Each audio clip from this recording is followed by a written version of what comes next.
निर्जला एकादशी। हम इस एकादशी के महात्म्य का श्रवण करेंगे।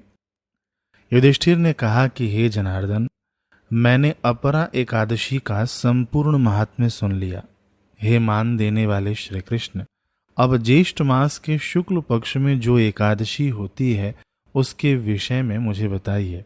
श्री कृष्ण ने कहा कि हे राजन, इसके बारे में आपको सत्यवती के पुत्र धर्मात्मा, संपूर्ण शास्त्रों के तत्व को जानने वाले और वेद वेदांगों में पारंगत महर्षि व्यास जी बताएंगे। युधिष्ठिर ने कहा व्यास जी से कि हे द्वैपायन, मैंने मनु द्वारा बताए गए धर्म और वशिष्ठ जी द्वारा बताए गए धर्म सुन लिए हैं। अब आप कृपा करके मुझे वैष्णव धर्म के बारे में विधिवत रूप से बताएं। श्री वेदव्यास जी ने कहा कि हे नराधीप, आपने मानव धर्म और वैदिक धर्म को तो सुन लिया है, परंतु कलयुग में मनुष्यों द्वारा उन सभी का ठीक ठीक पालन कर पाना संभव नहीं है। हे महामते, इसलिए मैं आपको एक ऐसा उपाय बताता हूं जो करने में अत्यंत आसान है, जिसमें धन और कष्ट कम लगता है, लेकिन उसका फल बहुत महान है। वह उपाय संपूर्ण पुराणों का सार तत्व है। वह उपाय यह है कि मनुष्य को दोनों पक्षों यानी शुक्ल पक्ष और कृष्ण पक्ष की एकादशी के दिन भोजन नहीं करना चाहिए। फिर अगले दिन द्वादशी को पवित्र होकर भगवान केशव की पुष्पों से पूजा करनी चाहिए। पूजा के पश्चात पहले ब्राह्मणों को सत्कार पूर्वक भोजन कराना चाहिए और फिर स्वयं अन्न ग्रहण करना चाहिए। हे राजन, सूतक यानी जन्म के समय लगने वाली अशुद्धि और मृत्यु के अशौच यानी मृत्यु के कारण लगने वाली अशुद्धि में भी एकादशी के दिन भोजन नहीं करना चाहिए। हे पुरुष श्रेष्ठ, स्वर्ग प्राप्ति की इच्छा रखने वाले मनुष्यों को आजीवन यानी जब तक जीवन है तब तक इस एकादशी व्रत का पालन करना चाहिए। इसमें कोई संदेह नहीं है। जो लोग पापी, दुराचारी, अत्यंत कुकर्मी और धर्म से सर्वथा हीन हैं, वे भी यदि एकादशी के दिन भोजन नहीं करते हैं तो वे यमलोक नहीं जाते।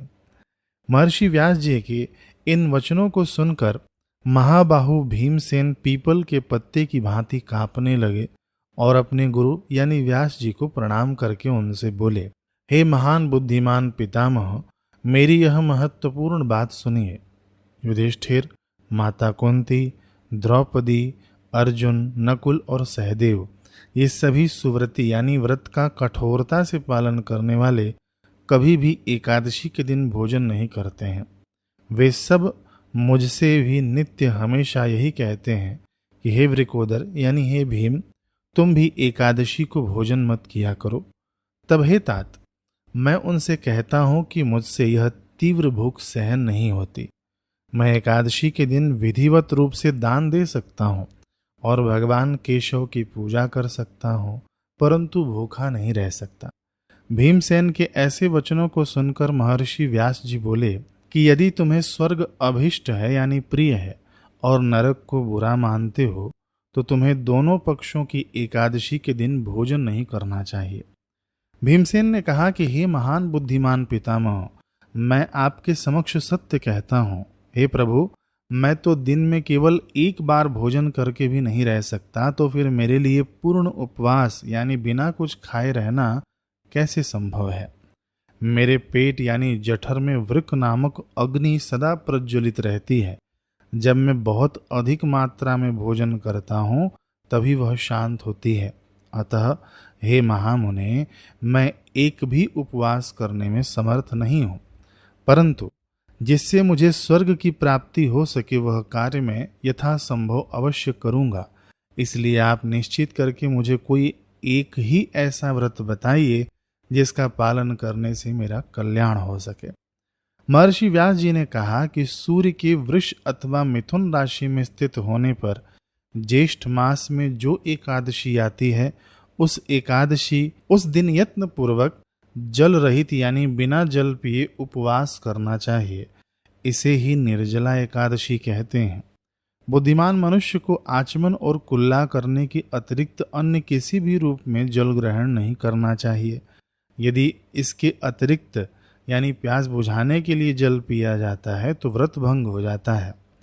जो मनुष्य सूर्योदय से लेकर अगले दिन के सूर्योदय तक जल का पूर्ण रूप से त्याग करके उपवास करता है, सुनो, वह वर्ष की संपूर्ण एकादशियों का फल प्राप्त कर लेता है।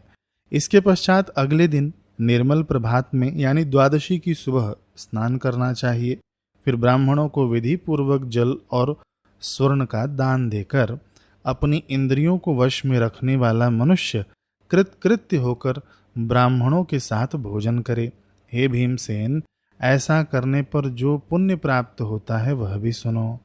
एक पूरे वर्ष में यानी संवत्सर में जितनी भी एकादशियां होती हैं, उन सभी के उपवास का फल उसे एक ही दिन में प्राप्त हो जाता है।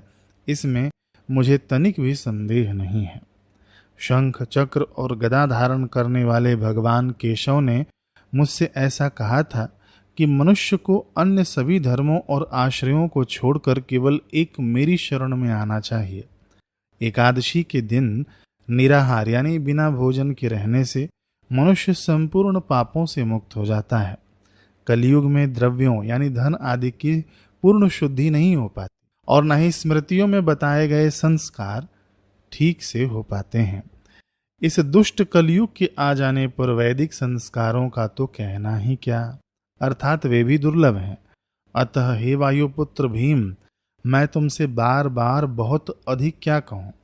इतना ही समझो कि दोनों ही पक्षों की एकादशी को भोजन नहीं करना चाहिए और विशेषकर ज्येष्ठ मास के शुक्ल पक्ष की एकादशी को तो जल के बिना यानी निर्जल उपवास करना चाहिए। हे वृकोदर, ऐसा करने से जो महान पुण्य फल प्राप्त होता है वह सुनो। हे भीम, वर्ष भर की शुक्ल और कृष्ण पक्ष की जितनी भी एकादशियां बताई गई हैं, इस एक निर्जला एकादशी को करने से उन सभी का फल मिल जाता है। इसमें कोई संदेह नहीं है। यह एकादशी पुण्यमयी है और धन धान्य पुत्र आरोग्य और शुभ फल प्रदान करने वाली है। हे नरव्याघ्र यानी मनुष्यों में सिंह के समान भीम, जिसने इस एकादशी का उपवास किया है उसके विषय में मैं तुमसे सत्य कहता हूँ कि भयंकर शरीर वाले, डरावने काले रंग वाले, हाथों में दंड और पाश धारण करने वाले रौद्र रूपी यमदूत उस व्यक्ति के पास कभी नहीं आते। इसके विपरीत पीले वस्त्र धारण किए हुए, सौम्य स्वभाव वाले, हाथों में चक्र लिए और मन के समान तीव्र गति वाले विष्णुदूत उसके पास आते हैं। वे विष्णुदूत मृत्यु के समय उस वैष्णव को ससम्मान विष्णुपुरी वैकुंठ ले जाते हैं। इसलिए मनुष्य को सर्वथा प्रयत्न करके इस जल रहित यानी निर्जल एकादशी का उपवास अवश्य करना चाहिए। उस समय द्वादशी के दिन जलधेनु यानी जल से भरे हुए कलश को गाय मानकर का दान करने से मनुष्य सभी पापों से मुक्त हो जाता है। इसलिए हे कौन्तेय यानी कुंती पुत्र भीम, तुम इस एकादशी के दिन उपवास करके भगवान श्री हरि की पूजा करो। अपने सभी पापों की शांति के लिए पूर्ण यत्न के साथ यह व्रत करो। व्रत करते समय यह संकल्प मंत्र लेना चाहिए कि हे देवेश, मेरा कोई अपराध न हो, मैं स्वप्न में भी कोई पाप न करूं और न ही दांतों में अन्न का कोई कण लगे यानी अन्न ग्रहण न करूं। हे भगवान श्री हरि के इस दिन यानी एकादशी के बीत जाने पर मैं अगले ही दिन ही भोजन करूंगा। इस मंत्र का उच्चारण करके मनुष्य को उपवास में तत्पर होना चाहिए। संपूर्ण पापों के विनाश के लिए श्रद्धा और इंद्रिय संयम के साथ यह व्रत करना चाहिए। जो स्त्री या पुरुष यह व्रत करते हैं उनके द्वारा किए गए सुमेरु और मंदराचल पर्वत के समान विशाल पाप भी इस निर्जला एकादशी के प्रभाव से भस्म हो जाता है। हे नराधीप, जो लोग जलधेनु का दान करने में असमर्थ हैं, उन्हें स्वर्ण और वस्त्र से युक्त जल का घड़ा दान करना चाहिए। जो मनुष्य इस एकादशी पर जल त्यागने के नियम का कठोरता से पालन करता है वह महान पुण्य का भागी होता है। ऐसा सुना गया है कि इस उपवास के प्रत्येक प्रहर में यानी हर 3 घंटे में करोड़ों स्वर्ण मुद्राओं के दान के समान फल मिलता है। इस दिन मनुष्य जो भी स्नान, दान, जप और हवन करता है वह सब अक्षय हो जाता है, ऐसा स्वयं भगवान श्री कृष्ण ने कहा है। निर्जला एकादशी किए बिना अन्य धर्म कर्मों से क्या लाभ। इसका भली भांति विधि पूर्वक उपवास करके मनुष्य परम वैष्णव पद को प्राप्त कर लेता है। इस दिन जो भी स्वर्ण, अन्न या वस्त्र दान किया जाता है, हे कुरु शार्दूल, वह सब दान अक्षय हो जाता है। जो व्यक्ति एकादशी के दिन अन्न खाता है वह वास्तव में अन्न नहीं, केवल पाप खाता है। एकादशी को अन्न खाने वाला इस लोक में चांडाल के समान माना जाता है और मरने के बाद दुर्गति को प्राप्त होता है। इसके विपरीत जो लोग ज्येष्ठ मास के शुक्ल पक्ष की इस एकादशी को पूर्ण उपवास करके द्वादशी के दिन दान देते हैं, वे परम गति को प्राप्त होते हैं। चाहे कोई ब्रह्म हत्या करने वाला हो, मदिरा पीने वाला हो, चोर हो, गुरु से द्वेष करने वाला हो या हमेशा झूठ बोलने वाला ही क्यों न हो, इस व्रत के प्रभाव से वह पापी भी परम धाम को प्राप्त कर लेता है। जिन लोगों ने निर्जल एकादशी का व्रत किया है वे सभी पापों से मुक्त हो जाते हैं। हे कौन्तेय, अब निर्जल एकादशी के दिन किए जाने वाले विशेष कार्यों के बारे में सुनो। श्रद्धा से युक्त पुरुषों और स्त्रियों को जो दान और कर्तव्य करने चाहिए वे ये हैं। इस दिन जलशायी भगवान यानी जल में शयन करने वाले श्री विष्णु की पूजा करनी चाहिए और जलमय धेनु यानी जल से भरे कलश का दान करना चाहिए। हे नृपश्रेष्ठ, प्रत्यक्ष यानी जीवित गौ का दान करें अथवा घृत धेनु यानी घी से बनी गाय का दान करें। साथ ही पर्याप्त दक्षिणा और विभिन्न प्रकार के उत्तम मिष्ठान यानी मिठाइयों का भी दान देना चाहिए। हे धर्म पालकों में श्रेष्ठ, इस दिन ब्राह्मणों को पूर्ण प्रयत्न करके संतुष्ट करना चाहिए। जब ब्राह्मण संतुष्ट हो जाते हैं तो उनके संतुष्ट होने से मोक्ष प्रदान करने वाले भगवान श्री हरि भी प्रसन्न हो जाते हैं। जिन्होंने इस निर्जल एकादशी का उपवास नहीं किया, उन्होंने वास्तव में अपने ही साथ द्रोह किया है। वे लोग पापात्मा, दुराचारी और दुष्ट हैं, इसमें कोई संदेह नहीं। जो लोग शांत भाव से अपनी इंद्रियों पर नियंत्रण रखते हुए दान में तत्पर रहकर भगवान श्री हरि की पूजा करते हुए और रात्रि में जागरण करते हुए इस एकादशी का उपवास करते हैं, वे अपनी आने वाली यानी भविष्य की 100 पीढ़ियों और बीत चुकी 100 पीढ़ियों का उद्धार कर देते हैं और उन्हें अपने साथ भगवान वासुदेव के परम धाम ले जाते हैं। निर्जला एकादशी के दिन अन्न, वस्त्र, गौ, जल, शुभ शैया यानी बिस्तर, आसन, कमंडल और छाते का दान अवश्य करना चाहिए। जो व्यक्ति सुयोग्य और श्रेष्ठ ब्राह्मण को जूता दान करता है वह सोने के विमान में बैठकर स्वर्गलोक जाता है और वहां सम्मान प्राप्त करता है। जो व्यक्ति भक्ति पूर्वक इस एकादशी के महात्म्य को सुनता है और इसका कीर्तन यानी पठन या दूसरों को सुनाने का कार्य करता है, वे दोनों ही स्वर्ग को प्राप्त होते हैं। इसमें किसी प्रकार का विचार यानी संदेह नहीं करना चाहिए। सूर्य ग्रहण यानी जब राहु सूर्य को ग्रसता है, इसके समय सन्निहित सरोवर यानी कुरुक्षेत्र में स्नान करके श्राद्ध करने से मनुष्य को जो महान पुण्य फल प्राप्त होता है, वही फल इस एकादशी के श्रवण मात्र से प्राप्त हो जाता है। मनुष्य को चाहिए कि वह दंत धावन करके यह नियम ले, संकल्प ले कि मैं भगवान केशव को प्रसन्न करने के लिए एकादशी के दिन निराहार रहूंगा और आचमन के जल को छोड़कर अन्य सभी प्रकार के जल का भी त्याग करूंगा। फिर द्वादशी यानी अगले दिन को देवों के देव भगवान त्रिविक्रम यानी विष्णु की पूजा करनी चाहिए।